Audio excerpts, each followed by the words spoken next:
자, 김병진의 사이언스 과학 이야기를 좀 해볼까요? 로운인사이트 김병진 상임 특임위원 스튜디오 함께합니다. 어서 오십시오. 어서 오십시오. 네, 반갑습니다. 예, 오늘 무슨 얘기할까요?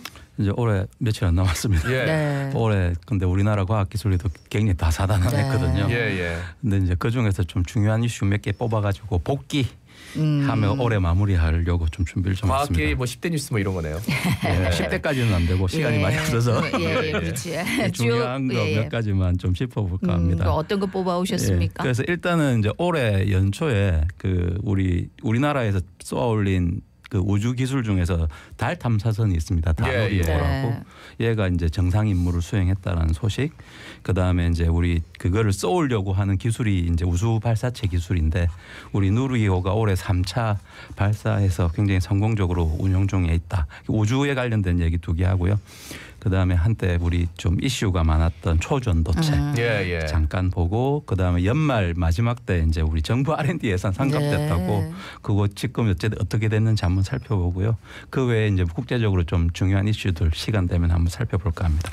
아니 초전도체는 춤만 유행하고 지금 LK99 이거는 지금 아예 뭐 얘기가 없어가지고 또 다시 등장할 겁니다. 예, 나중에 뭐 하나씩 살펴보겠습니다. 이제 탐사선 다누리호 발사가 성공한 게 이 지난해 연말로 알고 있습니다. 올해 주요 이슈로 뽑은 이유가 있을까요? 네, 일단은 그 발사는 작년에 했고요. 그다음 달 궤도에 안착한 것도 작년 12월 27일 날. 올해부터 지금부터 딱 1년 전 하루 전 안착을 했습니다. 그런데 이제 이게 쏘아 올린 게 중요한 게 아니라 정상 작동을 하느냐가 중요한 거잖아요. 그리고 달 탐사를 하면서 어떤 이제 정보들을 가지고 오느냐 이랬는데 일단 이제 그 임무 수행은 올해 2월 4일부터 시작을 했고요. 근데 이제 요번에 좀 특이점이 뭐였냐면 원래 당초에는 그 달 탐사선 쏘아가지고 1년 만에 이제 임무 종료입니다. 없어지는 거였는데 돌아오지는 못하니까 거기서 둥둥 떠다니는 건데 이게 3년으로 연장됐다. 이게 이제 발사할 때 원래 이제 연료를 집어넣는데 발사가 너무 잘 돼가지고 연료가 좀 많이 남았답니다.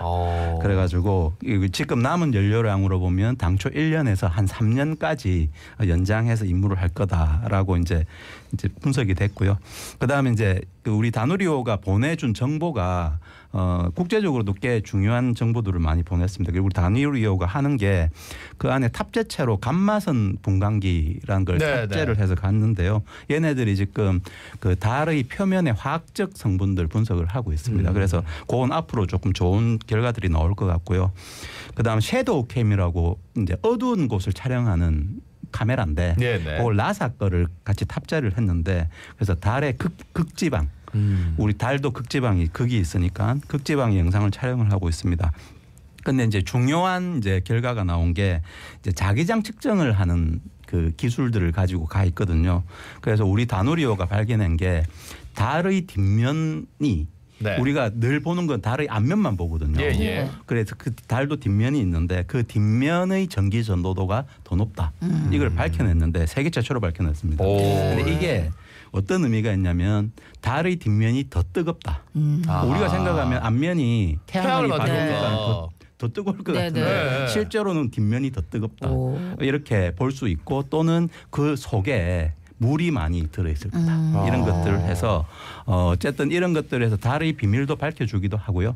그다음에 우리나라가 이제 달 착륙할 수 있는 국가가 될 수 있기도 하는 초석을 좀 닦았습니다. 그리고 이제 5월에 누리호 3차 발사 성공했는데 이건 어떤 성과가 있습니까? 네, 그래서 이제 우리 1차 발사, 2차 발사는 옛날 사이언스에서 한번 봤는데요. 그때 약간 복귀해 보면 1차 발사 때는 성공 못했고 2차 발사 때는 성공은 했는데 그때 이제 소형 위성 몇 개만 놓고 큰 위성은 가짜 위성이었거든요. 덤 위성이 들어가서 일단은 연습을 한번 한 거고 올해 5월 25일 날 우리 고흥 나로 우주센터에서 이제 3차 발사를 했습니다. 그래서 이번에는 실제 위성 중형 위성을 하나 들어갔거든요. 그래서 차세대 소형 위성 2호 요게 13분 만에 이제 정상 분리가 돼서 교신이 성공해서 우리가 큰 위성을 쏘을 수 있는 그게 됐고요. 그다음에 소형 위성 이제 미니 큐브 위성 이제 7개 실었는데 그중에 6개도 정상 가동을 했습니다. 그래서 어쨌든 이것들을 해서 우리나라가 최대 1.5톤짜리 위성을 이제 저궤도에다 안착시킬 수 있는 기술을 가진 나라가 됐다. 우리 더 의미 있는 거는 다시 복귀해 보면 요번에 우리 누리호 발사는 전부 다 국산 기술로 우리나라 기술로만 그렇죠. 했고 우리 그 경남 쪽에서 기체 제작하고요. 전남에서 발사하고요. 그다음에 뭐 그 안에 운용하는 기술들은 우리 대전 쪽에서 하고 뭐 이렇게 돼서 올해 우리나라 이제 과학계에서 꼽은 최우수 성과에도 뽑혔습니다. 진짜 최우수 성과라고 할 만하네요.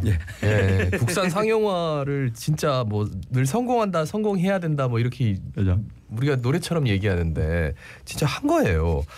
근데 우리나라가 우주국가가 된다는 게 뭐 의미 있긴 한데 우리 부산하고 연관성은 뭐가 있을까요? 그죠. 부산하고 연관성이 없어 보이는데 실제로는 그렇지 않습니다. 우리 부산시가 우리 부산 테크노파크하고 같이 해서 그 해양의 데이터를 모아가지고 산업적으로 활용하는 사업들을 지금 하고 있거든요.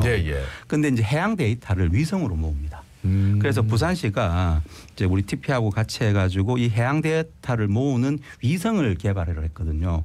부산셋이라고 해서 위성 2개를 개발을 했습니다. 이제 내년에 나사하고 협력해서 발사를 할 건데요.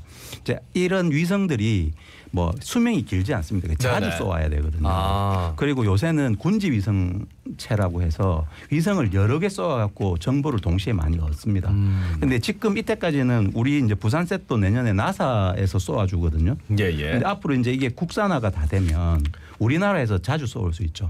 그러면 우리나라가 이제 전 세계 데이터를 빨리 모으는데 특히 우리 부산이 전 세계 해양 데이터를 가져다가 어떻게 되냐면은 항로 같은 것들을 뭐 태풍도 피하고 실시간으로 그다음에 우리 부산이 지금 미래에 걱정 많이 하는 게 물에 잠길 건가 말 건가 이런 걱정하잖아요. 그런 것들을 실시간으로 파악을 해서 미래 예측까지 할 수 있습니다. 그러니까 우리 부산이 우주 기술 우리 국가에서는 우주 클러스터에는 빠져 있긴 한데 지자체 단위에서 우주 기술을 제일 많이 활용하는 우주 데이터를 활용하는 도시입니다. 그래서 우리 부산의 발전하고도 많은 연관이 있다고 볼 수가 있습니다. 그렇군요. 자, 다음은 또 어떤 이슈입니까?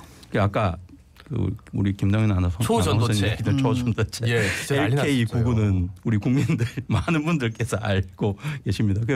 잠깐 복귀해 보면 우리 그 퀀텀 에너지 연구소하고 한양대하고 그 공동 연구진들이 아카이브라고 얘기하는 논문 사전 공개 사이트 거기에다 LK99 이게 상합에서 초전도체다 이렇게 발표를 해서 뭐 전 세계적인 이슈가 됐습니다. 그래서 국내외 많은 연구자들이 재현 실험을 했거든요.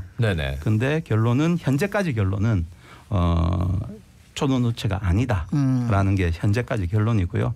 그래서 그와 더불어서 이제 우리 이 LK99가 영국 과학자들이 뽑은 올해의 과학 이슈 10개 안에 들어가서 선정되기도 했습니다.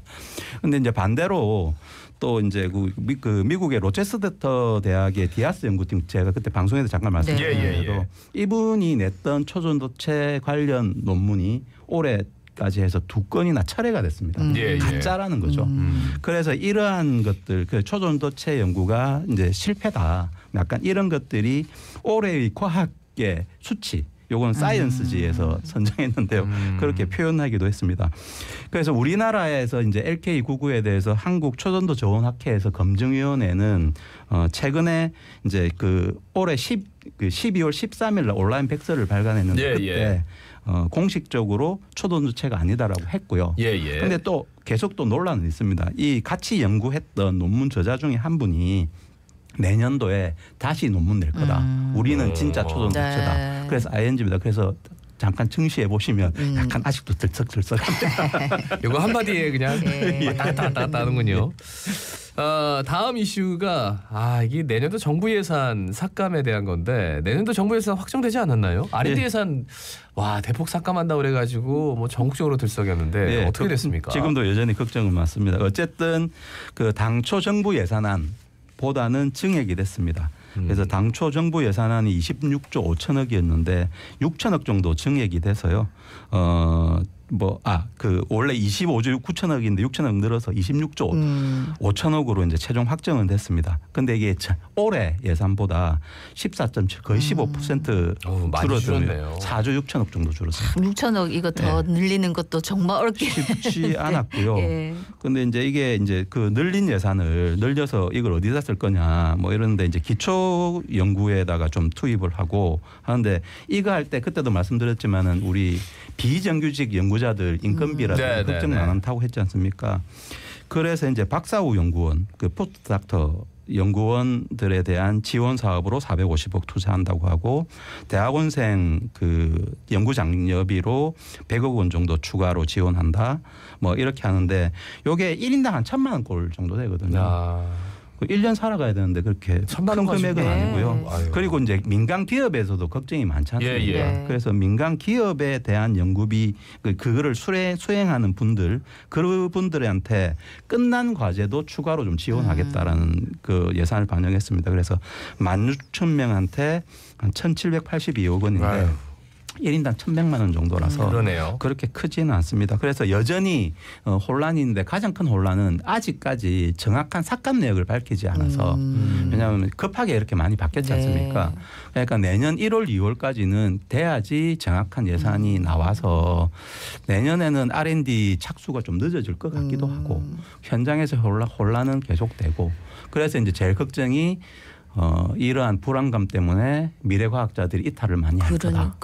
이게 중요한 계기가 될 수도 있다. 그러니까 지금 공부하는 그 고등학생들 뭐 요즘 의대 열풍이잖아요. 예. 의대 정원 늘린다 그러고 뭐 R&D 예산 삭감돼 가지고 우리 뭐 비정규직 연구원들 월급도 못 받을 수도 있다. 뭐 이런 얘기 들으면 다 외국으로 가버릴까 봐 걱정입니다. 문제가 많을 것 같아요. 그래서 올해 이공계 특히 상위권 대학의 이공계로 진학한 학생들이 대거 반수를 할. 그렇죠. 내년에 의대 정원이 늘어납니다. 그렇죠. 그게 이제 연쇄 자금들이 좀 일어날 것 같습니다. 예, 이래저래 어두운 얘기였습니다. 요거 말고 이제 국제적으로 또 중요한 이슈 어떤 게 있었습니까? 예, 올해가 우리가 이제 질환에 관련돼서 중요한 이슈가 있었는데 예전에 우리 노벨상 할 때 그 크리스퍼 가위 유전자 뭐 이런 거 잠깐 했었는데 그 크리스퍼 기술을 이용한 유전자 편집 치료제가 드디어 승인이 됐습니다. 그래서 카스컵이라는 이제 그 감상 적혈구 빈혈 치료제가 올해 11월 달에 영국, 12월 달에 미국에서 승인을 받아서 이제 사용을 가능하게 하는데 이게 뭐냐면 이제 이게 그 빈혈 적혈구에서 이제 혈액 생성이 안 돼서 그러는데 이걸 갖다가 척수에서 다 뽑아내 가지고 이걸 거기에서 그 이제 일종의 불량 유전자죠. 그거를 크리스퍼 가위로 잘라내고 안정된 유전자로 대체하는 기술이거든요. 그래서 이거 하면 한 번 시술로 이제 그게 난치병들이 해결이 되는 거죠. 유전병 이런 것들이 완전히 그냥 거의 다 해결이 될 수 있는 가능성들이 있습니다. 그래서 이게 그 희귀 질환자들한테는 굉장히 큰 희망으로 다가왔고요. 이제 단지 문제는 너무 비쌉니다. 그래서 이번에 그 카스커비 같은 경우는 1회 비용을 26억 정도로 하거든요. 26억이요? 근데 이게 유전자 처리 비용이 비싼 게 아니라 이거 척수에서 혈액을 다 뽑아내야 되거든요. 그래서 뽑아내고 대체하고 집어넣는 동안 완전히 밀실해서 이런 부대 비용들이 진짜 많이 들어갑니다. 그래서 결국에는 이게 이제 요즘에 다시 논란이 되는 건 있는 자만 영생을 누리느냐 이런 얘기도 좀 있긴 합니다. 그렇군요. 있는 자만 영생을 누린다. 그리고 요새 이제 올해 가장 또 중요한 계기가 일어났던 게 뭐냐면 인공지능입니다. 챗GPT. 인공지능이 실생활로 들어왔다.